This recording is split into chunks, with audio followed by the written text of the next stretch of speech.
Voilà, bonjour à tous, à toutes. Heureux d'être de nouveau avec vous ce matin. Merci Jean-Marc pour tout ce que tu nous as déjà apporté et partagé. Et me réjouis qu'on puisse continuer ensemble en allant dans la parole de Dieu, en nous mettant à l'écoute de Dieu. Et ce matin, on va démarrer ensemble une série de 12 prédications qui vont être étalées sur plusieurs semaines et au travers desquelles on va pouvoir parcourir verset par verset la lettre de Paul aux Colossiens. Voilà, on va s'afficher, voilà, l'épître de Paul aux Colossiens. Et je crois qu'il y a un vrai bénéfice à lire et étudier la parole de cette façon, aussi en Église, de prendre petit à petit comment est-ce que le texte nous a été transmis.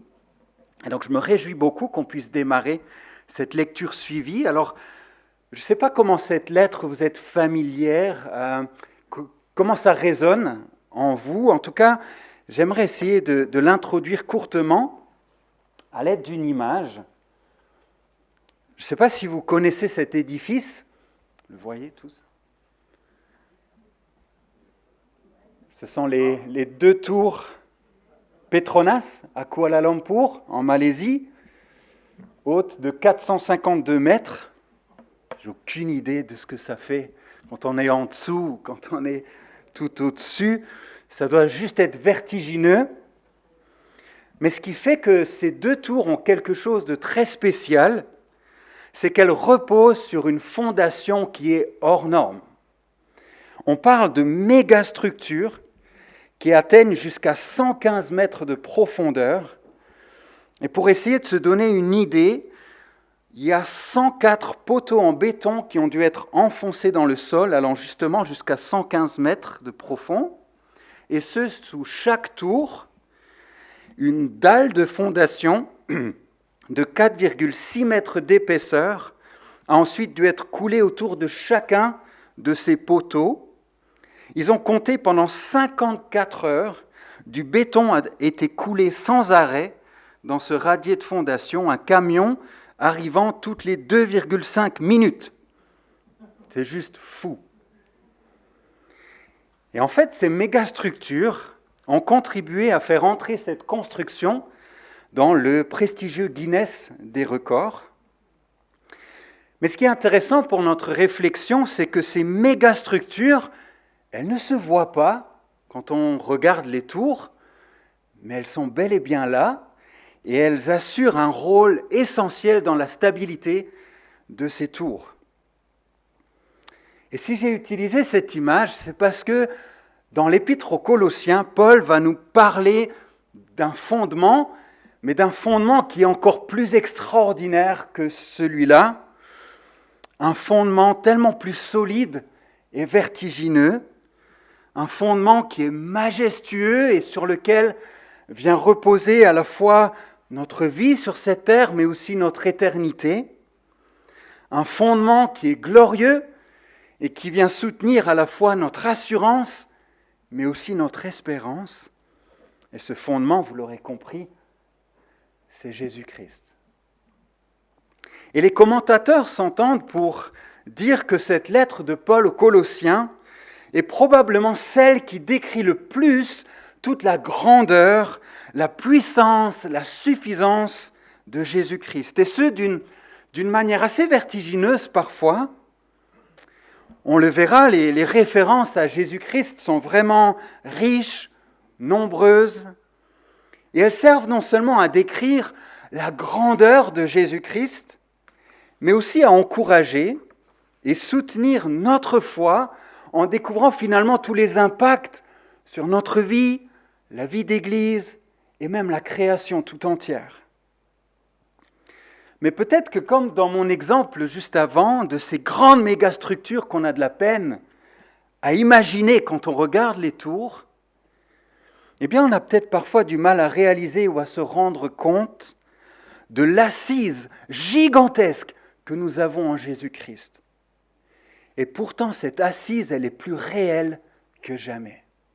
Et en fait, c'est ce que l'apôtre Paul va essayer de nous rappeler, de nous faire prendre conscience tout au long de sa lettre, comme un encouragement puissant pour notre foi, pour notre vie au quotidien, mais aussi pour notre vie d'Église. Et ça m'amène à la question, sur quoi ou sur qui repose ta vie ? Et en fait, c'est une question super importante parce qu'elle va impacter toute notre vie sur la terre, mais elle va aussi déterminer notre éternité. Si tu as fait l'expérience de la nouvelle naissance, en confiant ta vie à Dieu, en plaçant ta foi en Jésus-Christ, eh bien, tu peux être assuré que ta vie est liée à Christ.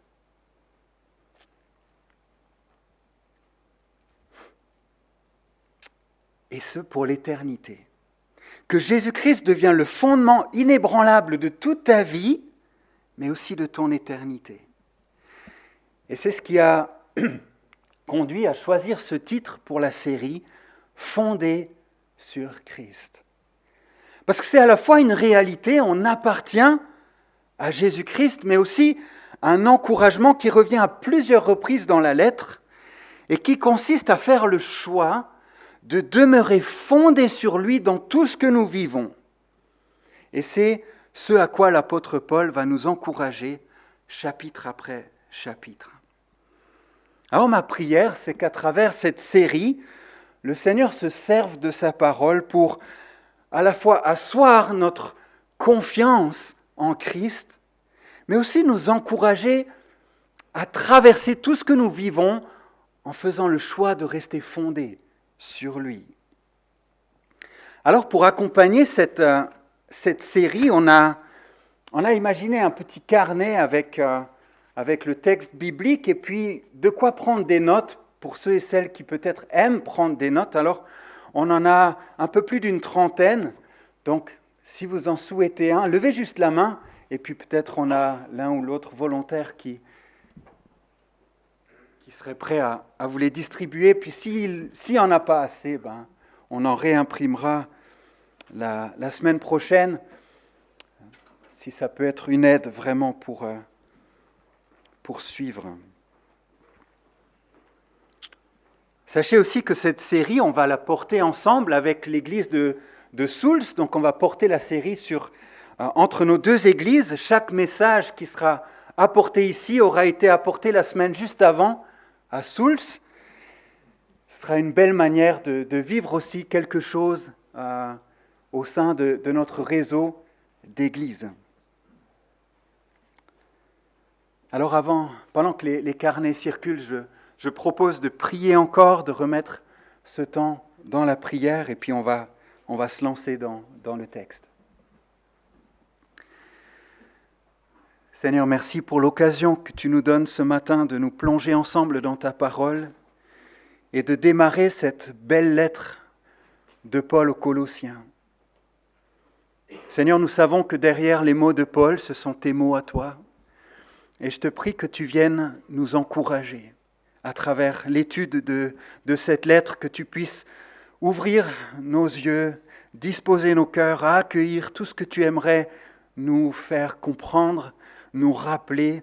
Je te prie qu'à travers cette série, tu puisses venir asseoir notre confiance en toi, découvrir tout ce que cela change dans notre vie, mais aussi venir nous encourager dans notre choix, dans nos choix quotidiens, à rester fondés sur toi. Seigneur, viens accompagner ce temps que nous prenons maintenant. Amen. Amen.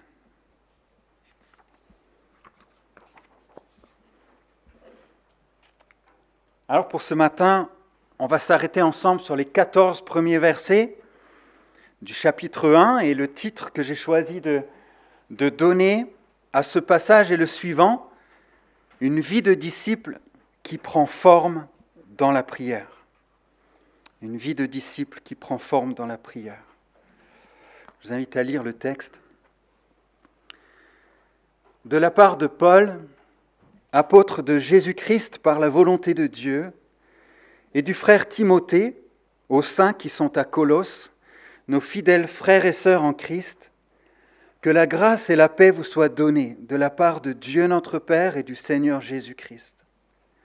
Nous disons constamment toute notre reconnaissance à Dieu, le Père de notre Seigneur Jésus-Christ, lorsque nous prions pour vous. En effet, nous avons été informés de votre foi en Jésus-Christ et de l'amour que vous avez pour tous les saints à cause de l'espérance qui vous est réservée au ciel.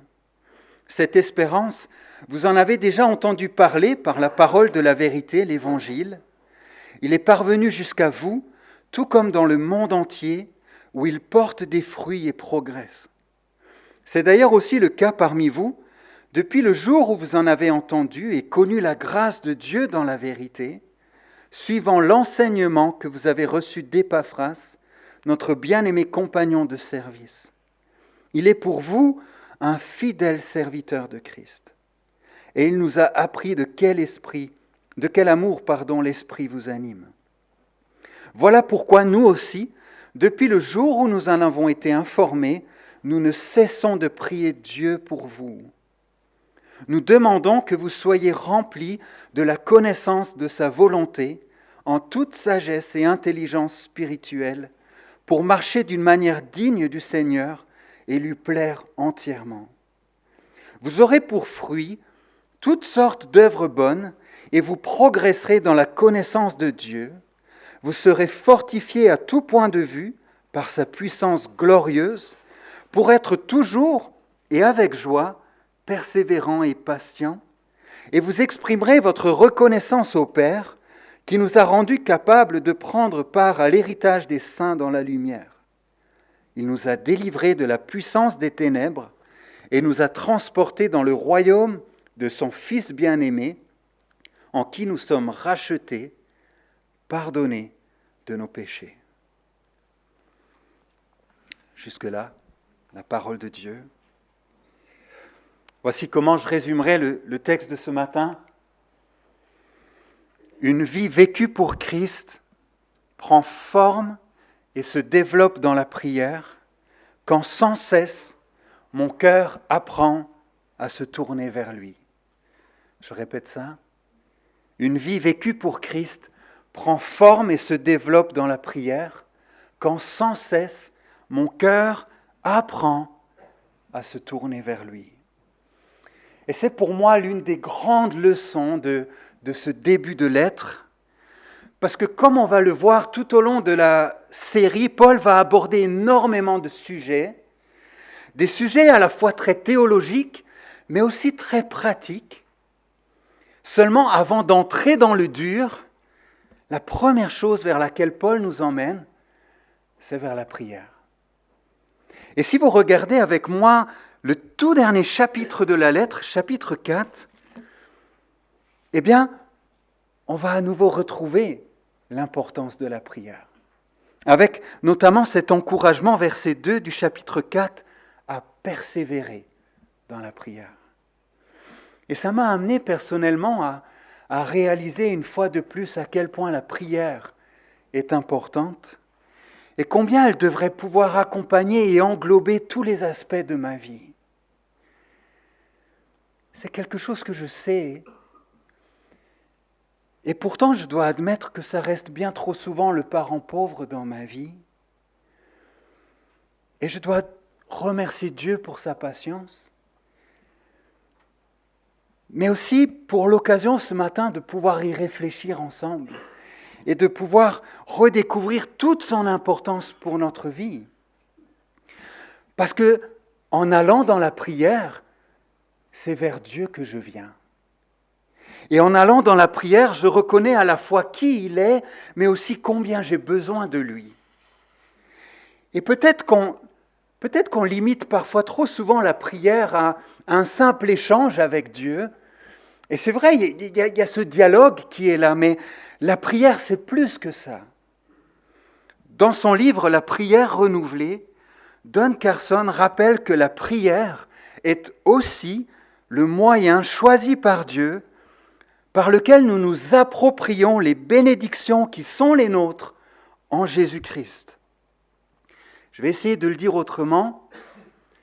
C'est dans la prière, en étant appuyé sur la vérité de sa parole, que Dieu va façonner mon cœur et m'amener à pouvoir toujours mieux comprendre et saisir les vérités de sa parole. Il y a des choses que je vais seulement commencer à comprendre et à saisir quand je passe du temps avec Dieu. C'est aussi dans la prière que Dieu va incliner mon cœur vers l'obéissance et la recherche de sa volonté. C'est dans la prière que Dieu va venir fortifier et soutenir ma foi. C'est dans la prière que Dieu va travailler en moi. Et j'ai beaucoup aimé le témoignage de Jean-Marc par rapport à ça. C'est dans la prière que mon cœur trouve le meilleur espace qui soit pour pouvoir me mettre à l'écoute de Dieu. C'est donc dans la prière que Dieu m'attend. C'est dans la prière que Dieu nous attend. Et ce matin, j'aimerais qu'on puisse suivre l'apôtre Paul dans sa propre prière pour les Colossiens. Et un peu comme un élève qui apprend aux côtés de son professeur, qu'on puisse, nous aussi, observer Paul et apprendre de son exemple. Et comme il le fait très souvent dans ses lettres, Paul va commencer par la reconnaissance et puis ensuite par un temps d'intercession. Et je propose qu'on regarde un peu ça ensemble. Relisons les versets 3 à 5. Nous disons constamment toute notre reconnaissance à Dieu, le Père de notre Seigneur Jésus-Christ, lorsque nous prions pour vous. En effet, nous avons été informés de votre foi en Jésus-Christ et de l'amour que vous avez pour tous les saints à cause de l'espérance qui vous est réservée au ciel. Qu'est-ce qui pousse Paul à la reconnaissance? On le voit au verset 4, c'est la foi des Colossiens. Et Paul prend le temps de remercier Dieu pour ça. Et la suite du texte nous explique pourquoi. En fait, Paul remercie Dieu pour la foi des Colossiens parce qu'il sait que derrière leur foi, il y a un vrai miracle. Il y a un miracle extraordinaire opéré par Dieu dans la vie de ces hommes et de ces femmes qui, en entendant l'Évangile, ont reçu Christ. Et si vous avez déjà eu le privilège de voir quelqu'un se tourner vers Christ, vous savez à quel point c'est une grâce et un cadeau de Dieu, et un cadeau extraordinaire. Éphésiens 2, 8 nous rappelle, c'est par la grâce que vous êtes sauvés par le moyen de la foi, et cela ne vient pas de vous, c'est le don de Dieu. Ce n'est pas par les œuvres afin que personne ne puisse se vanter. En fait, c'est Dieu qui vient nous chercher. Ailleurs encore, en Romains, chapitre 1, versets 16 et 17, nous lisons à quel point l'Évangile est une puissance extraordinaire. En effet, dit Paul, je n'ai pas honte de l'Évangile. C'est la puissance de Dieu pour le salut de tout homme qui croit, de juifs d'abord, mais aussi du non-juif. En effet, c'est l'Évangile qui révèle la justice de Dieu par la foi et pour la foi, comme cela est écrit, le juste vivra par la foi. Et lorsque nous lisons ce début de lettre, on a comme devant nous le témoignage vivant de ce que l'Évangile accomplit et produit dans la vie de ceux et celles qui le reçoivent. Si vous regardez le texte, on découvre combien leur vie est transformée et prend un sens qui est complètement nouveau. Nous lisons que leur vie est désormais marquée par le pardon de Dieu et accompagnée d'une espérance qui est céleste et qui vient prendre appui sur l'œuvre de Christ à la croix. Leur identité a changé. Ils font désormais partie de la famille de Dieu, mis à part pour Dieu. C'est le sens du mot « saint » que Paul utilise au verset 2 pour décrire les chrétiens de Colosse, des hommes et des femmes mis à part pour Dieu. En Christ, ils forment désormais une même famille, devenant les uns pour les autres des frères et des sœurs dans la foi, ils ne se connaissaient peut-être pas, puis ils font partie d'une même famille. Et le Saint-Esprit qui est en eux vient animer leur cœur d'un amour qu'ils ne connaissaient pas avant. Un amour pour Dieu et pour leur prochain. Et tout ça, c'est l'œuvre de Dieu. Ce n'est pas quelque chose qu'on peut produire à force de persévérance. Non, c'est l'œuvre de Dieu dans la vie de tous ceux et celles qui entendent l'Évangile et qui le reçoivent par la foi. Est-ce que vous vous reconnaissez là-dedans? Si vous avez reçu Jésus-Christ, si vous avez reçu Christ dans votre vie, alors vous devriez vous reconnaître. Parce que vous faites partie de cette merveilleuse famille. Nous faisons partie de cette famille, composée d'hommes et de femmes aimés de Dieu, pardonnés par Dieu, mis à part pour Dieu et portés par une espérance qui est céleste et glorieuse. Et je crois que quand on réalise ça, alors on ne peut pas faire autrement que de venir à Dieu avec reconnaissance. Et c'est exactement ce que l'apôtre Paul fait ici. Et remarquez une chose intéressante, c'est qu'il remercie Dieu pour la foi des autres. Il se réjouit pour le salut des autres. Et ici, en plus, pour des personnes qu'il n'a jamais vues ni jamais rencontrées. Parce que l'église de Colosse n'a pas été implantée par Paul. Elle est le fruit du ministère d'Épaphras dont il est question au verset 7. Mais lorsque Paul en entend parler, qu'est-ce qu'il fait? Il se réjouit et il remercie Dieu. Pourquoi? Parce qu'il sait à quel point c'est une grâce. Et on peut même noter un autre détail au verset 3, c'est que Paul exprime constamment sa reconnaissance à Dieu. Dans le sens où c'est très certainement un sujet qui devait régulièrement revenir dans ses prières. Ça nous montre qu'on ne pourra jamais assez remercier Dieu pour ce qu'il a fait. Et l'une des choses, il me semble, qui est formidable lorsqu'on prend le temps dans la prière de considérer ce que Dieu fait dans la vie des autres, c'est que notre foi est elle-même encouragée, parce qu'on prend à nouveau conscience de l'étendue de son amour et de sa grâce dans la vie des autres, et donc dans notre propre vie. Qu'en est-il de notre reconnaissance? Quelle place occupe-t-elle dans nos prières? Il y a une multitude de raisons pour lesquelles on peut être reconnaissant. La Bible nous enseigne que tout bienfait et tout don parfait viennent d'en haut. On peut être reconnaissant pour toute chose. Mais puisqu'il est question de la foi dans notre texte, et plus précisément de la foi des autres, eh bien je crois que ce texte nous encourage à prendre aussi l'habitude dans nos prières de remercier Dieu pour la foi des autres. Lorsque nous prions pour l'Église, par exemple, pour les frères et sœurs qui la composent, d'être reconnaissants pour la foi des uns et des autres. Seigneur, merci pour ce que tu fais dans la vie de telle personne. Merci parce que tu es venu chercher cette personne. Merci pour ce que tu accomplis, etc.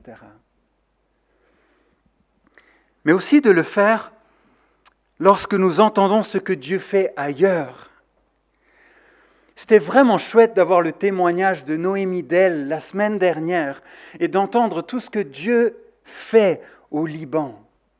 Et de pouvoir se réjouir avec elle de ce que Dieu est en train de faire et comment il appelle des hommes et des femmes à le connaître. Et finalement, on est en train de remercier Dieu pour ce qu'il fait dans la vie de personnes qu'on n'a jamais rencontrées. Mais on est juste reconnaissant de voir que l'Évangile continue de progresser dans le monde entier et de porter des fruits à la gloire de Dieu. Et je crois que cela doit nous emmener à être reconnaissants. Allons maintenant vers les versets 9 et suivants. Après que Paul ait remercié Dieu pour la foi des Colossiens, il va encore prendre du temps pour prier pour eux. Et je me suis posé la question, comment est-ce qu'on aurait prié pour cette jeune église de Colosse? Qu'est-ce qu'on aurait demandé à Dieu? Ou peut-être, plus précisément, comment est-ce qu'on prie pour notre église? Qu'est-ce qu'on demande à Dieu? Là encore, il existe une multitude de manières et de raisons de prier Dieu et de lui demander quelque chose pour l'Église. Mais je trouve intéressant là aussi de regarder à l'exemple que nous laisse l'apôtre Paul pour pouvoir découvrir et apprendre ce qui était à ses yeux important de demander à Dieu. D'autant que comme au verset 3, nous pouvons remarquer au verset 9 qu'il s'agit à nouveau d'un sujet de prière que Paul adresse sans cesse à Dieu. Ça montre qu'il y a des sujets de prière pour lesquels on ne devrait jamais arrêter de prier. Regardons à nouveau les versets 9 et 10. Nous ne cessons de prier Dieu pour vous. Nous demandons que vous soyez remplis de la connaissance de sa volonté en toute sagesse et intelligence spirituelle pour marcher d'une manière digne du Seigneur et lui plaire entièrement. Qu'est-ce que Paul demande à Dieu? Il prie pour que les chrétiens de Colosse connaissent la volonté de Dieu pour eux et qu'ils en soient remplis. Qu'est-ce que ça veut dire? Don Carson, dans son livre Toujours sur la prière, souligne que très souvent, lorsqu'on parle de connaître la volonté de Dieu, on pense assez rapidement à ce qui est futur. Lorsqu'on réfléchit par exemple à une vocation, à une décision importante qui engage notre avenir, dans quelles études est-ce que je vais me lancer, quel métier est-ce que je vais exercer, avec qui est-ce que je vais me marier, peut-être quelle maison est-ce que je vais acheter, ou est-ce que même il faut que j'achète une maison, ou peut-être pour l'Église, quel projet devons-nous entreprendre, où est-ce que nous devons aller, etc. Et ce sont des questions vraiment importantes et pour lesquelles il nous faut chercher la direction de Dieu. Mais si notre compréhension de la volonté de Dieu se limite uniquement à ce qui est devant nous, nous mettons malheureusement de côté une partie importante du sujet. Et c'est probablement cette deuxième partie que Paul a en vue dans sa prière. Je m'explique. Regardez la raison pour laquelle Paul prie, verset 10. Il prie pour que les chrétiens de Colosse puissent marcher d'une manière digne du Seigneur et lui plaire entièrement. Qu'est-ce que ça veut dire? Le thème de la marche est souvent une image qui est employée dans la Bible pour parler de notre manière de vivre. Et cela au quotidien, que ce soit à la maison, au travail, dans nos relations, à l'église, etc. Et ce sont d'ailleurs de nombreux sujets que Paul va développer ensuite dans toute sa lettre. Mais ce qu'il commence par faire dans notre texte, c'est de prier. Et dans sa prière pour les Colossiens, de demander à Dieu de venir remplir leur cœur de sa volonté. Un peu à l'image de ce que nous lisons au psaume 143, à partir du verset 8, nous lisons ceci, une prière de David. Dès le matin, fais-moi entendre ta bonté, car je me confie en toi. Fais-moi connaître le chemin où je dois marcher, car je me tourne vers toi. Délivre-moi de mes ennemis éternels, c'est en toi que je cherche un refuge. Enseigne-moi à faire ta volonté, car c'est toi qui es mon Dieu. Que ton bon esprit me conduise sur le terrain de la droiture. Une belle prière. Enseigne-moi à faire ta volonté. Non seulement pour ce qui est à venir, mais aussi pour ce qui se trouve être devant moi aujourd'hui même. Et où est-ce que se trouve la volonté de Dieu? On la trouve ici, dans sa parole. Et comme l'écrit si bien Don Carson, ce qui plaît à Dieu, Dieu l'a révélé dans ses commandements. Ce qui plaît à Dieu dans mon mariage, Dieu l'a révélé dans ses commandements. Ce qui plaît à Dieu dans mon travail, Dieu l'a révélé dans ses commandements. Ce qui plaît à Dieu dans nos relations, Dieu l'a révélé dans ses commandements. Ce qui plaît à Dieu dans l'Église, Dieu l'a révélé dans ses commandements, etc., etc. Et Don Carson de conclure, et notre responsabilité est de nous y conformer. Et ça commence où? Ça commence devant Dieu, dans la prière. Dans la prière et dans l'écoute attentive de sa parole. Dans la prière parce qu'on a besoin de Dieu et de son œuvre transformatrice dans nos vies. Dans la parole parce que c'est là que notre cœur a besoin d'être enseigné. C'est là que notre cœur a besoin d'être dirigé. C'est là que notre cœur a parfois besoin d'être corrigé, encouragé, fortifié, pour qu'avec l'aide de Dieu, nous puissions toujours un peu plus apprendre à marcher d'une manière digne du Seigneur et lui plaire entièrement. Et ce qui est beau, c'est de pouvoir alors observer ce que Dieu fait et produit dans la vie de ceux et celles qui choisissent justement de s'attacher à lui. Regardez les versets 10 à 12. Vous aurez pour fruit toutes sortes d'œuvres bonnes et vous progresserez dans la connaissance de Dieu.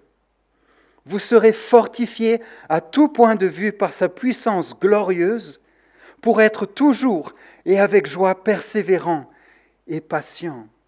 Vous exprimerez votre reconnaissance au Père qui nous a rendus capables de prendre part à l'héritage des saints dans la lumière. Voulons-nous être une Église qui porte du fruit? Une Église qui progresse dans la connaissance de Dieu? Une Église qui tient ferme? Une Église qui demeure joyeuse, persévérante, patiente? Une Église qui garde fixés les regards sur l'héritage céleste qui nous attend et d'en exprimer notre reconnaissance à Dieu? Si oui, eh bien le texte de ce matin nous rappelle que tout commence et prend forme dans la prière, dans le choix de venir ensemble devant Dieu. Qu'une vie vécue pour Christ prend forme et se développe dans la prière, quand sans cesse mon cœur apprend à se tourner vers lui, quand sans cesse mon cœur apprend à aller dans sa parole, pour qu'à travers l'œuvre du Saint-Esprit, je puisse me laisser façonner par lui, et qu'ainsi ma vie puisse toujours plus lui ressembler, le glorifier et lui plaire. Et vraiment, ça m'a encouragé alors que j'étudiais ce texte pour le message. Et ma prière, c'est vraiment que le Seigneur puisse nous encourager chacun à devenir toujours plus un disciple qui prie et qui cherche Dieu. À être un couple qui prie et qui cherche Dieu. À être une famille qui prie et qui cherche Dieu. À être une église qui prie et qui cherche Dieu.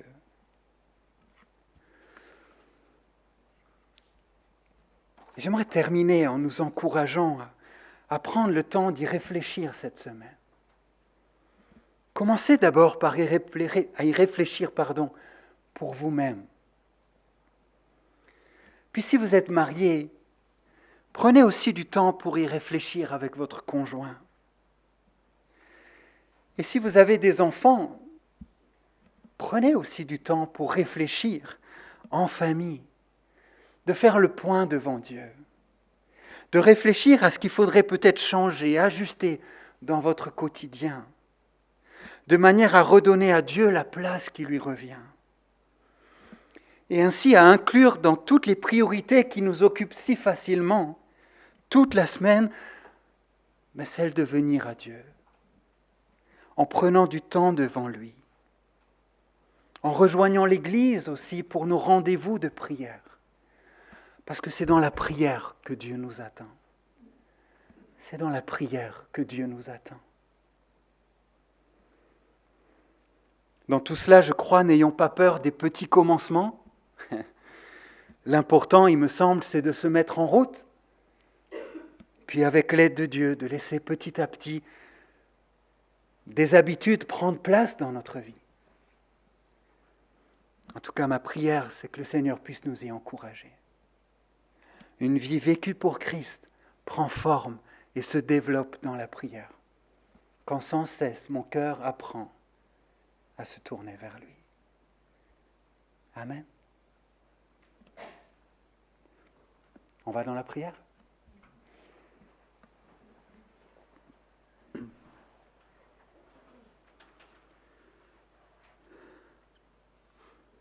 Père, je voudrais te remercier ce matin pour cet espace si précieux que tu as en réserve pour chacun de nous. Cet espace qui se trouve auprès de toi, avec toi, devant toi. Cet espace qu'est la prière. Cet espace où nous sommes avec toi. Seigneur, je prie que tu viennes m'encourager, que tu viennes nous encourager à aller constamment auprès de toi. Seigneur, je veux te remercier pour la foi de tous mes frères et sœurs présents ici, et ceux qui ne sont peut-être pas là ce matin et qui composent notre assemblée. Seigneur, merci parce que derrière chacune de nos vies, il y a ce miracle extraordinaire que tu as opéré. C'est toi qui es venu nous chercher. Seigneur, je veux te remercier pour ce que tu fais dans la vie de mes frères et sœurs. Et je veux te demander de continuer ton œuvre dans la vie de chacun. Ô Seigneur, viens nous apprendre aussi à grandir dans notre intimité avec toi. Seigneur, viens faire de ces rendez-vous devant toi des rendez-vous glorieux, parce que nous passons du temps avec toi. Seigneur, viens nous aider, nous apprendre dans notre quotidien à prendre du temps avec toi, à découvrir combien c'est essentiel pour notre vie de couple si nous sommes mariés, pour notre vie de famille. Oh Seigneur, nous avons besoin de toi. Pardon de délaisser si souvent ce rendez-vous. Et merci parce que dans ta patience et dans ta grâce, tu viens nous rappeler à toi encore ce matin. Tu viens nous dire que c'est dans la prière que tu nous attends. C'est devant toi.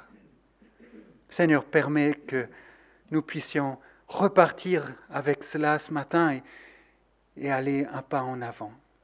Seigneur, viens nous encourager, viens prendre soin de chacun de nous. Oh Seigneur, merci pour ta parole. Dans le nom précieux de Jésus. Amen.